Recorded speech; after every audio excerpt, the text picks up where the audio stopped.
लगातार प्यार और भरोसे के लिए शुक्रिया।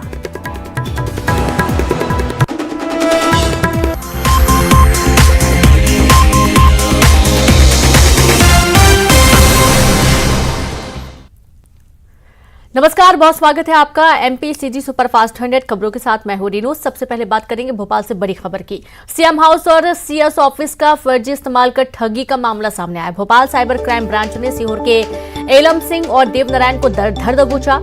हाईटेक तकनीक से दोनों फोन नंबरों का फर्जी तरीके से इस्तेमाल कर एलबीएस अस्पताल संचालक से 1 करोड़ की अड़ीबाजी की थी। अस्पताल पर छापे की कार्रवाई पर धमकी दी गई थी और आरोपी Elam Singh Cambridge convent school का संचालक, आरोपी देवनारायण हार्डवेयर व्यापारी। आरोपियों ने फर्जी कॉल करने के लिए चीन, ब्रिटेन और अमेरिका जैसे कई देशों के सर्वर का इस्तेमाल किया। आरोपियों ने फर्जी तरीके से कॉलिंग करने के लिए चाणक्यपुरी और कंचन मार्केट के पास किराए पर कमरा लेकर फर्जी कॉल करने की ट्रेनिंग भी ली। आरोपियों को गिरफ्तार कर पूछताछ जारी। पूछताछ में सीएम हाउस और सीएस ऑफिस के नंबरों से कई लोगों के साथ ठगी करने के मामलों का खुलासा हुआ और आज भोपाल क्राइम ब्रांच दोनों आरोपियों को कोर्ट में पेश करेगी। दोनों आरोपी कुख्यात सुकेश चंद्रशेखर के नक्शे कदम पर चल रहे थे। तो आप देखिए किस तरीके से हाई टेक्निक के जरिए ठगी की कोशिश की जा रही थी। यहां तक कि एक अस्पताल को ठगा भी किया, करोड़ों की मांग की गई, अड़ीबाजी की गई। दोनों कुख्यात आरोपी गिरफ्तार कर लिए गए हैं। जानकारी मिली थी कि कुछ शासकीय अधिकारियों और जनप्रतिनिधियों के नंबर से आम जनता और व्यवसायियों को फोन जा रहे हैं, जहां पर ये लोग उनको अड़ीबाजी के लिए पैसों की डिमांड कर रहे हैं। शिकायत पर तस्दीक की गई। तस्दीक पर ये नंबर्स अधिकारियों और जनप्रतिनिधियों के होना नहीं पाए जाने पर इनके खिलाफ जांच की कार्रवाई की गई। साइबर और क्राइम की दोनों की टीमें, 4 टीमें बनाई गई। दबिश की कार्रवाई की गई और देर रात इन 2 व्यक्तियों को तकनीकी परीक्षण के आधार पर, तकनीक विश्लेषण के आधार पर हिरासत में लिया गया। प्रथम दृष्टया इन लोगों के द्वारा अड़ीबाजी की जो घटना किया जाना स्वीकार किया। विभिन्न धाराओं में मामला पंजीबद्ध कर इनकी गिरफ्तारी और इनको कोर्ट में पेश करने की हम लोग आगे की कार्रवाई करेंगे। पूछताछ जारी है और मामलों का भी इसमें खुलासा हो सकता है। तो सुना आपने, और भी कई मामलों का खुलासा हो सकता है। जैसा कि ये हाईटेक तकनीक से दोनों फोन नंबरों का फर्जी तरीके से इस्तेमाल कर एलबीएस अस्पताल संचालक से 1 करोड़ की अड़ीबाजी की गई थी। अस्पताल पर छापे की कार्रवाई की धमकी दी गई थी। बता दें कि दोनों ही आरोपी व्यापारी हैं। एक आरोपी Elam Singh Cambridge convent school का संचालक है और दूसरा आरोपी देव नारायण हार्डवेयर व्यापारी है। फर्जी कॉल करने के लिए इन्होंने चीन, ब्रिटेन और अमेरिका जैसे कई देशों के सर्वर का इस्तेमाल किया था। यहां तक कि फर्जी तरीके से कॉलिंग करने के लिए चाणक्यपुरी और कंचन मार्केट के पास किराए पर कमरा लेकर फर्जी कॉल करने की इन्होंने ट्रेनिंग भी ली थी। और इस तरीके से न जाने कितनी फर्जी तरीके से लोगों ने ठगी की वारदातों को अंजाम दिया है। जानकारी तो ये भी है कि इन्होंने सीएम ऑफिस के और सीएस ऑफिस के जो नंबर हैं उनके माध्यम से भी लोगों से ठगी की है। आज भोपाल क्राइम ब्रांच दोनों आरोपियों को कोर्ट में पेश करेगी।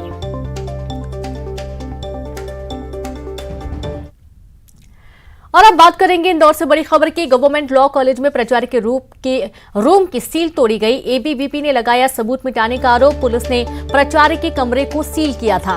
एबीवीपी ने नई जांच कमेटी गठित करने की मांग उठाई। पूर्व प्रिंसिपल ने जो जांच कमेटी बनाई है उसमें शामिल लोगों को हटाकर निष्पक्ष जांच के लिए एक नई जांच कमेटी बनाई जाए। आरोपी प्रोफेसर ने भी सीएम शिवराज सिंह चौहान और इंदौर डीआईजी को लिखे पत्र अपने ऊपर लगे आरोपों को बताया गलत। फिरोज अहमद मीर और अमीक खोकर ने लिखे पत्र। किताब लिखने वाली लेखिका परिवार समेत फरार है।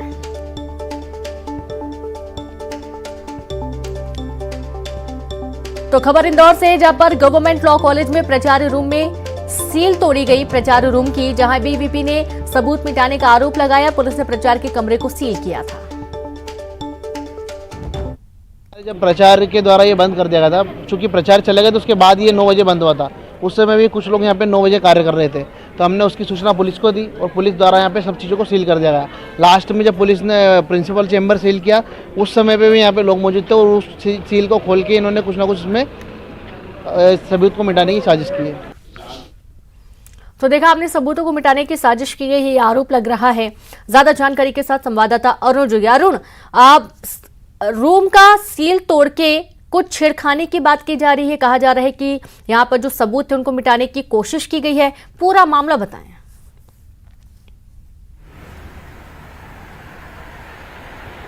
बिल्कुल, देखिए, जब ये मामला सामने आया था, अखिल भारतीय विद्यार्थी परिषद ने इस मामले को लेकर बवाल किया था और एफआईआर दर्ज हुई। उसके बाद जो प्राचार्य का चैम्बर था, जो प्राचार्य का कक्ष था, उसको सील कर दिया गया था। लेकिन अब विद्यार्थी परिषद के जो कार्यकर्ता हैं, जो नेता हैं, उनका कहना है कि उसकी जो सील है उसको तोड़ दिया गया। वो ताला है, उसमें दिखाई भी दे रहा है कि सील टूटी हुई है। कॉलेज के एक सीनियर कर्मचारी हैं शंभू मेहता, उन पर अखिल भारतीय विद्यार्थी परिषद के जो कार्यकर्ता हैं वो आरोप लगा रहे हैं कि वो ज़्यादा हस्तक्षेप कर रहे हैं। उन्हीं ने इस सील को तोड़ा है और साक्ष्य मिटाने की कोशिश की जा रही है। तो एक तरह से जो मामला है पूरे प्रदेश में और देश में चर्चित हो गया है और उसको लेकर जिस तरह की जांच यहाँ पर की जा रही है और जांच कमेटी जो जांच कर रही है उसको लेकर भी अखिल भारतीय विद्यार्थी परिषद को आपत्ति है कि प्रिंसिपल ने जो जांच कमेटी बनाई है उसमें सही लोग नहीं है, वो जांच सही नहीं कर रही। हालांकि उच्च शिक्षा विभाग ने अतिरिक्त संचालक के नेतृत्व में एक जांच कमेटी बनाई है, वो जांच सही कर रही है, लेकिन जो दूसरी कमेटी है उस पर उन्हें असंतोष है, वो कमेटी जांच न करे। ये अखिल भारतीय विद्यार्थी परिषद के जो कार्यकर्ता हैं उनका कहना है। इस पूरे मामले में जो विवादित किताब सामने आई थी, उसकी जो लेखिका है वो भी अपने परिवार समेत फरार हो गई, क्योंकि उन पर भी एफआईआर दर्ज हुई है। जो प्रकाशक हैं उन पर एफआईआर दर्ज हुई है, जो कॉलेज के प्रिंसिपल हैं उन पर भी एफआईआर दर्ज हुई है। जो एफआईआर दर्ज हुई है उनमें जो धाराएं लगाई गई हैं वो गैर जमानती धाराएं हैं, इसलिए अभी तक किसी गिरफ्तारी नहीं हो पाई है और ये फरारी पुलिस इनकी छानबीन कर रही है कि ये लोग फरार होकर कहां छिपे हुए हैं। तो पुलिस पूरे मामले की भी जांच कर रही है। दूसरी ओर जो उच्च शिक्षा विभाग की जांच कमेटी है वो भी इस मामले की जांच में जुटी हुई है। जी बिल्कुल, बहुत शुक्रिया आपका अरुण जानकारी के लिए। तो अब जांच कमेटी भी जांच में जुटी हुई है और ये पूरा मामला अब काफी विवादित भी होता जा रहा है। गुजरात चुनाव को लेकर जल संसाधन मंत्री तुलसी सिलावट का बयान आया है। तुलसी सिलावट ने कहा कि बीजेपी गुजरात में सारे रिकॉर्ड तोड़ेगी और ऐतिहासिक बहुमत के साथ सरकार बनाएगी। पीएम मोदी के नेतृत्व में 2022 में गुजरात और 2024 में केंद्र में बीजेपी की सरकार बनेगी। आपको बता दें कि तुलसी सिलावट गुजरात चुनाव में प्रचार करने गए हुए थे।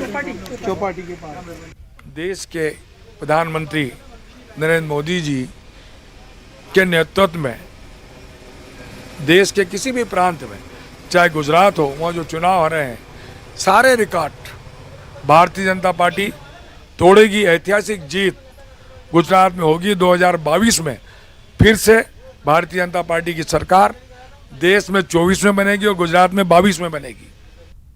खबर बैतूल से है, जहां पर गोभी किसानों का हाल बेहाल हो चुका है। देखिए, जो गोभी काफी महंगा मिलती है वो गोभी के दाम 25 पैसे प्रति किलोग्राम पर आ गए हैं। गोभी के दाम, गोभी के खेत में रोटावेटर चला रहे किसान, खेत से गोभी तोड़ना तक साबित हुआ महंगा। मवेशियों को गोभी के खेतों में छोड़ रहे किसान। गोभी उत्पादक क्षेत्र है बैतूल की मुल्ताई तहसील महाराष्ट्र सहित देश के कई राज्यों में गोभी निर्यात होती है। बम्पर उत्पादन और कीमतें गिरने से हालात बिगड़े हुए हैं।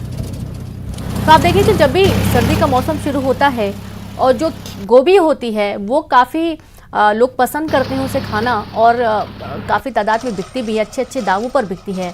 लेकिन इस बार बिल्कुल उल्टा हो गया है, क्योंकि उपज बहुत ज़्यादा हो गई है, उत्पादन काफ़ी ज़्यादा किया है किसानों ने और इस वजह से गोभी के दाम धड़ाम हो चुके हैं।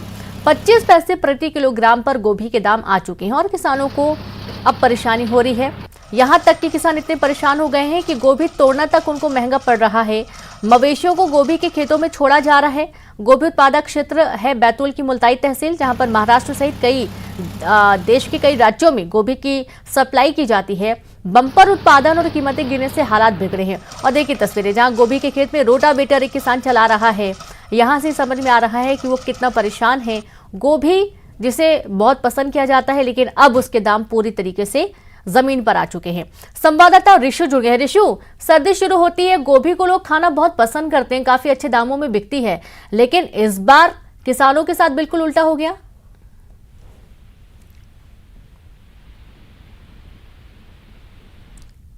ऋषु, आपको आवाज आ रही है? 25 पैसे प्रति किलोग्राम गोभी के दाम पहुंच गए हैं। किसानों को तो भारी नुकसान है इससे। तो आप ये देखिए कि गोभी के खेत में रोटावेटर किसान चला रहे हैं, मजबूर हैं क्योंकि किसानों को गोभी तोड़ना भी बहुत मुश्किल हो रहा है। गोभी तोड़ना महंगा पड़ रहा है। अब चूंकि गोभी के दाम धड़ाम हो चुके हैं, 25 पैसे प्रति किलोग्राम पर गोभी के दाम आ चुके हैं। बम्पर उत्पादन और कीमतें गिरने से हालात काफी बिगड़ गए हैं और किसानों की जो आय होनी चाहिए वो नहीं हो पा रही है। और यही कारण है कि अब किसान मजबूरन रोटावेटर चलाने के लिए खेतों में मजबूर हैं। तो ये तस्वीरें देखिए आप, जहां बैतूल में गोभी के किसानों के हालात जो हैं वो इतने खराब हो चुके हैं कि वो गोभी तोड़वा तक नहीं पा रहे हैं। रोटावेटर चला रहे हैं या फिर पशुओं को छोड़ दे रहे हैं ताकि जो गोभी है वो पूरी तरीके से खत्म हो सके, क्योंकि गोभी तोड़ना, मंडी तक लेके जाना और उसका दाम सही ना मिल पाना, इससे इनको भारी नुकसान हो रहा है। उल्टा नुकसान हो रहा है, फायदा तो हुआ नहीं। कहा जा रहा है कि बम्पर उत्पादन हुआ और इस वजह से कीमतें गोभी की लगातार गिर गई हैं और यही कारण है कि किसानों को अब परेशानी हो रही है।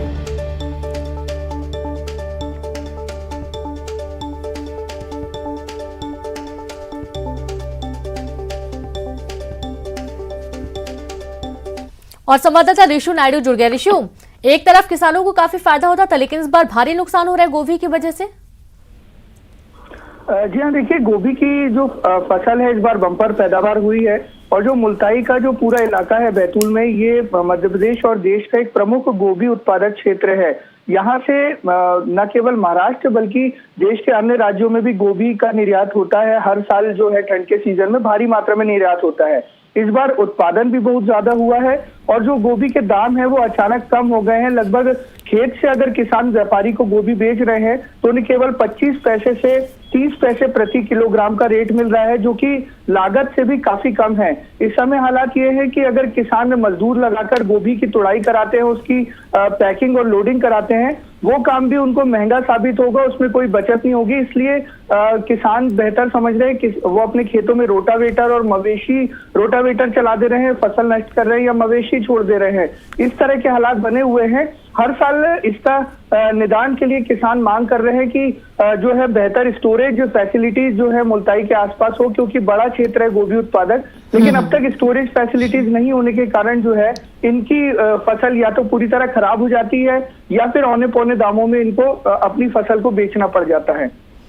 अब कितने आश्चर्य की बात है ऋषु कि 25 पैसे प्रति किलोग्राम पर गोभी के दाम आ गए हैं, यानी कि किसानों को तो उल्टा महंगा पड़ जाएगा। गोभी को तोड़ना, मंडी तक लेकर जाना, लोगों तक उपलब्ध करवाना, अब उनके सामने कोई रास्ता ही नहीं बचा है इसके अलावा।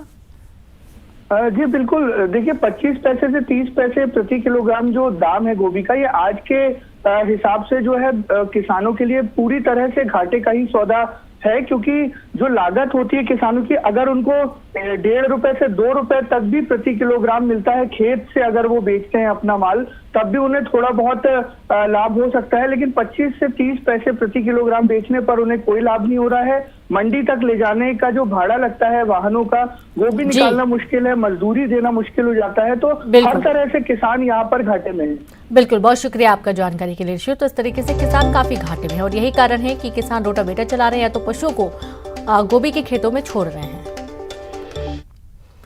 बात करेंगे ग्वालियर में चिड़ियाघर में शेरनी के 3 शावकों को नए नाम मिले हैं। शेरनी परी के 3 बच्चों के नाम सामने आए हैं। नर शावकों के नाम है प्राइड और लियो, तो वहीं मादा शावक का नाम नैन्सी होगा। शहर के बच्चों ने शावकों को नए नाम दिए हैं। चिड़ियाघर में जल्द ही शावकों का नामकरण समारोह होगा और 31 अक्टूबर को शेरनी परी ने 3 शावकों को जन्म दिया था, जिनके नामकरण होने हैं। अब देखिए जो 2 नाम दिए गए हैं, नर शावकों के नाम है प्राइड और लियो, तो वही मादा शावक का नाम नैन्सी रखा जाएगा। अभी नामकरण होना बाकी है। शहर के बच्चों ने शावकों को ये नए नाम दिए हैं।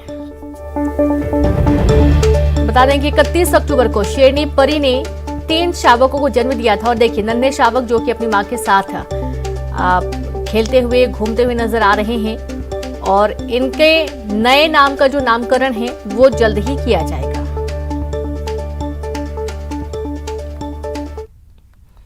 और चलिए अब रुक करेंगे सुपरफास्ट खबरों का। सीएम शिवराज